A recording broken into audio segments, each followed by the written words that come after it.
Livro dos Atos dos Apóstolos, capítulo 12, versículos 13 a 17.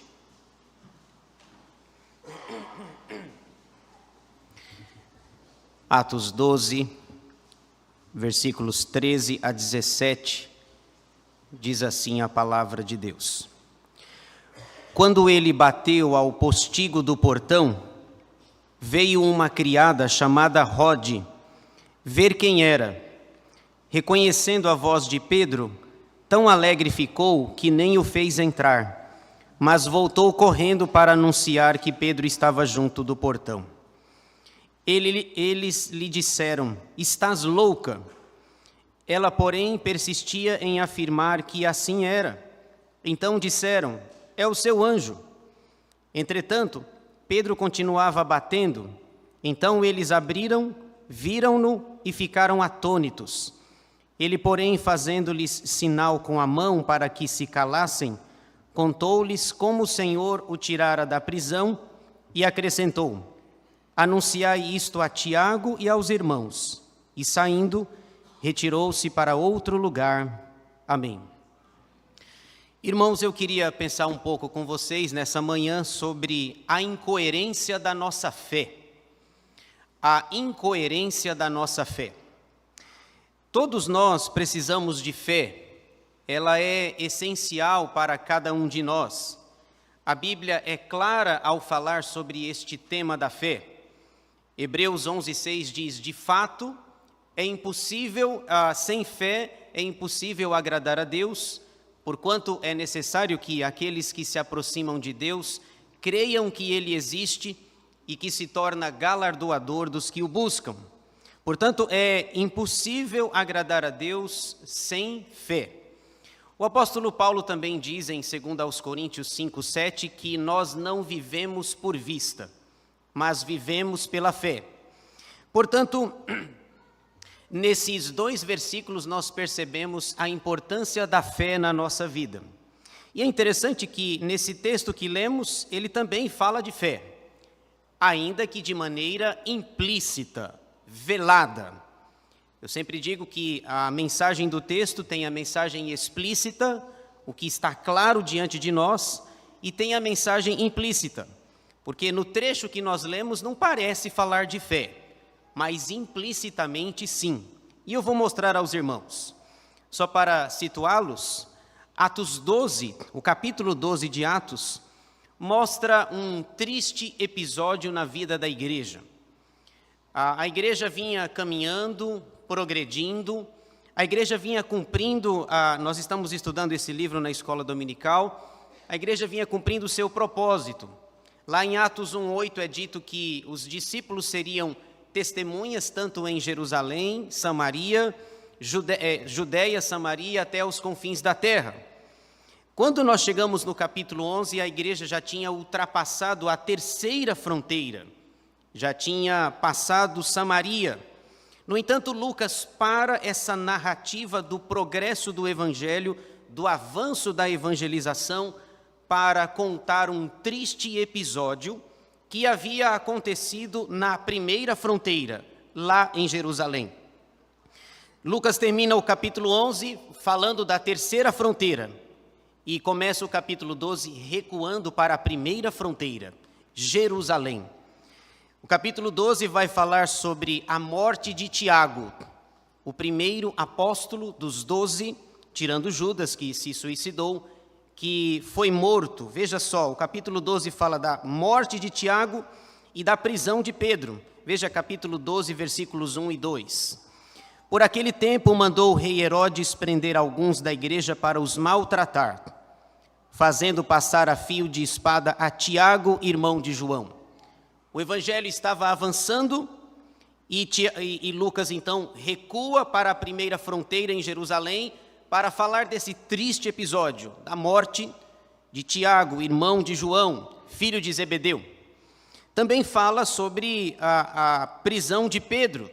Herodes mata Tiago e prepara o cenário para matar também o apóstolo Pedro. Esse trecho que nós lemos aqui, versículos 13 a 17, ele faz parte de uma história maior, que começa, na verdade, nos versículos 9 a 19, que fala sobre a libertação sobrenatural do apóstolo Pedro. Um anjo aparece para ele, Pedro estava preso, acorrentado, sendo guardado por 16 soldados, era à noite, ele seria apresentado na manhã seguinte para ser morto. Interessante, ele sabe que vai morrer amanhã de manhã e consegue dormir na noite anterior. Eu não sei se você ia dormir numa situação dessa. E o sono era tão profundo que precisou vir o anjo e: Pedro, levanta, levanta, se veste, cinge-te, vamos embora. E aí tem aquele fato sobrenatural, os portões se abrem. Nós vimos outro dia, né, o primeiro portão automático da história, né, Atos capítulo 12, os portões se abrem, as cadeias de Pedro caem de suas mãos, seus pés, e ele então, ele reconhece o livramento de Deus. Veja aí, versículo 11. Então Pedro, caindo em si, disse: agora sei verdadeiramente que o Senhor enviou o seu anjo e me livrou da mão de Herodes e de toda a expectativa do povo judaico. Um grande livramento. Enquanto Pedro estava preso, a igreja estava orando a favor dele. Herodes havia matado Tiago, estava se preparando para matar Pedro também, e a igreja estava reunida, orando, intercedendo, clamando ao Senhor. E o pedido da igreja é: Senhor, liberta Pedro, liberta Pedro.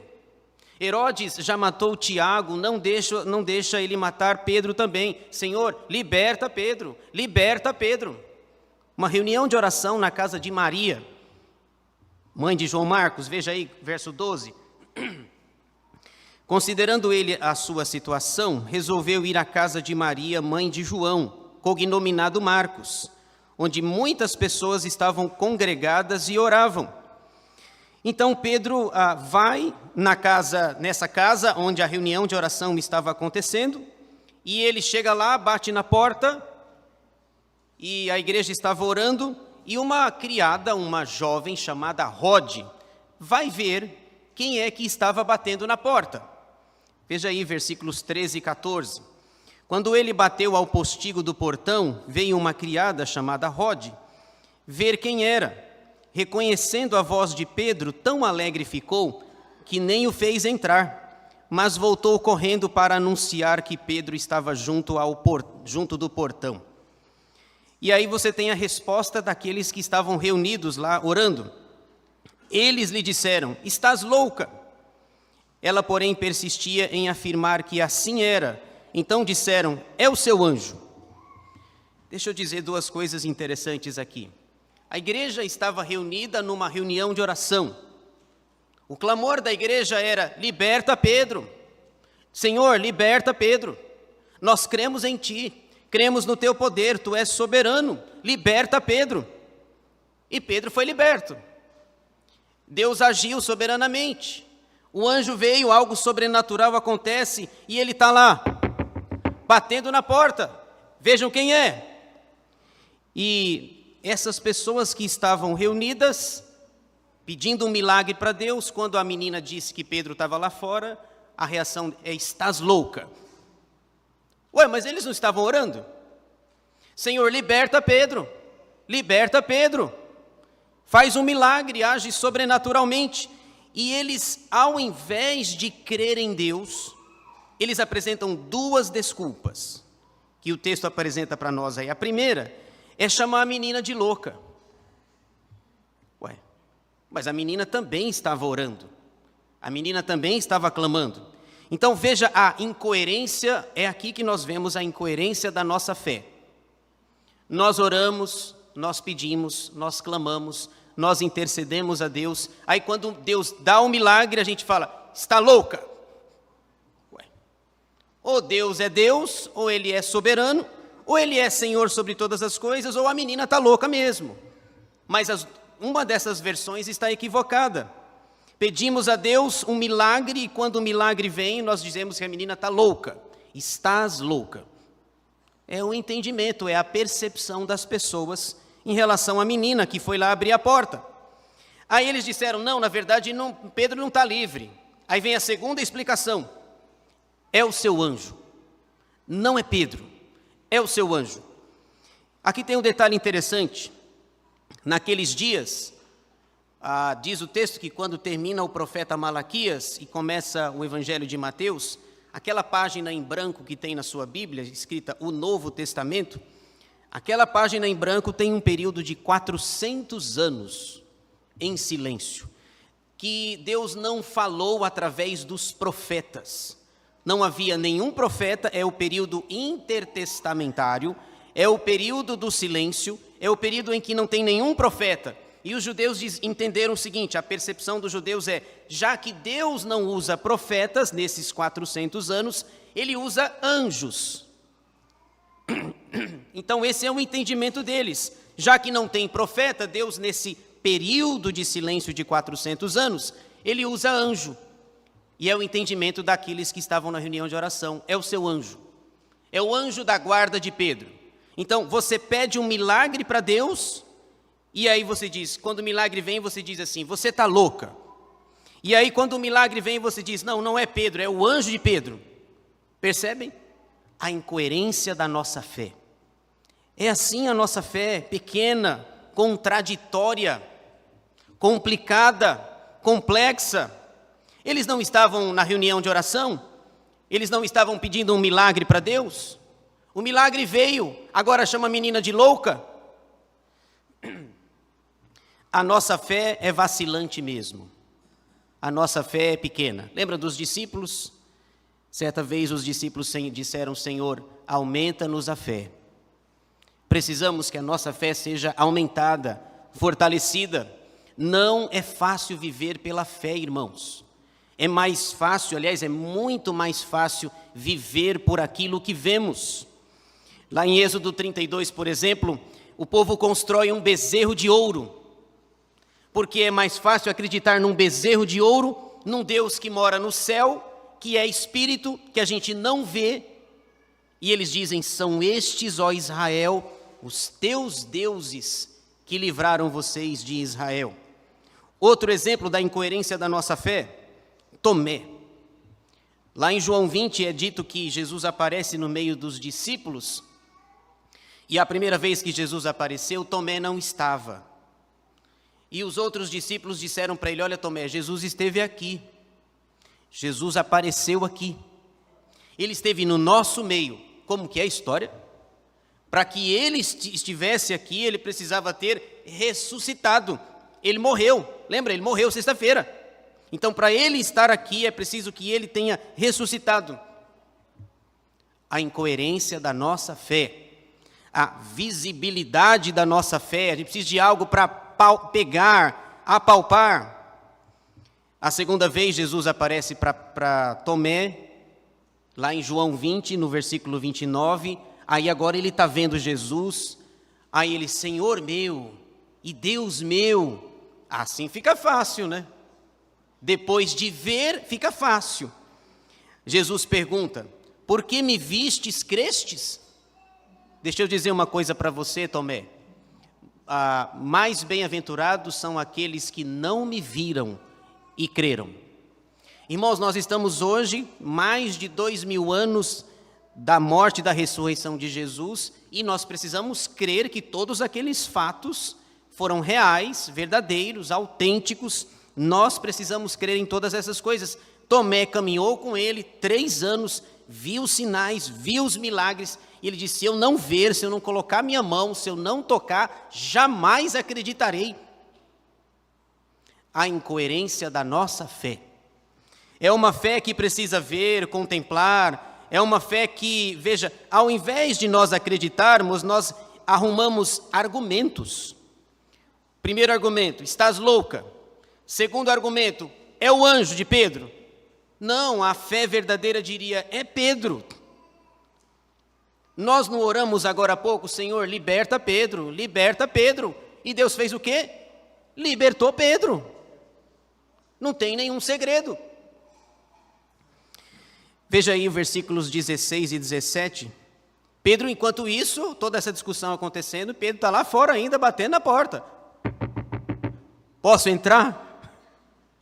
Veja aí, versículo 16. Entretanto, Pedro continuava a bater, a discussão teológica acontecendo lá dentro e Pedro querendo entrar.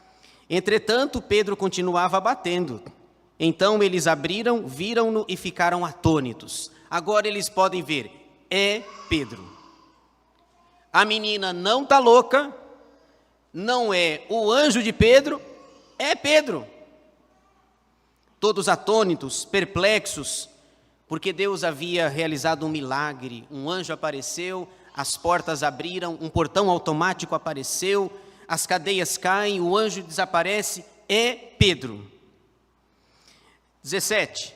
Mas está uma discussão enorme lá. Ele, porém, fazendo-lhes sinal com a mão para que se calassem, contou-lhes como o Senhor o tirara da prisão e acrescentou: anunciai isto a Tiago e aos irmãos.